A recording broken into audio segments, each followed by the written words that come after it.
नमस्कार, मी श्रुती आणि स्वागत आहे तुमचं माझ्या चॅनलमध्ये. आज होता नवरात्रीचा दुसरा दिवस आणि आज मंगळवारसुद्धा होता. त्यामुळे मी वेणी घेऊन आली होती. मग ती वेणी मी देवीला अर्पण केली आणि देवीची पूजा करून घेतली. त्यानंतर मला आठवलं की आजसुद्धा माझ्या झाडाला सुंदर असं एक पांढरं गुलाब आलेलं आहे. सो ते घेऊन आली आणि ते पण देवीला अर्पण केलं. स्वतःच्या झाडाची फुलं देवाला अर्पण करणं यात एक वेगळाच आनंद आहे. त्यानंतर आज मी प्रसादामध्ये बनवली होती रबडी.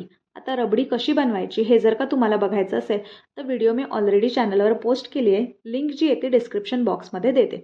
आज होता दुसरा दिवस म्हणजे ब्रह्मचारिणी देवीचा दिवस.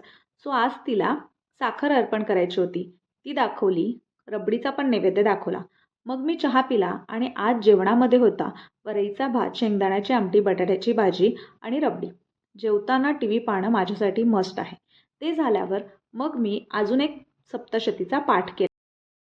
जय देवी जय महिषासुरमर्दिनी सुरवर ईश्वर वरदे तारिक संजीवनी आरती केली, देवीला नैवेद्य दाखवला आणि आज जेवणामध्ये मी बनवलं होतं राजगिऱ्याचं थालीपीठ. सो चला बाय, आजच्यासाठी इतकंच. भेटूया नवीन व्लॉगमध्ये.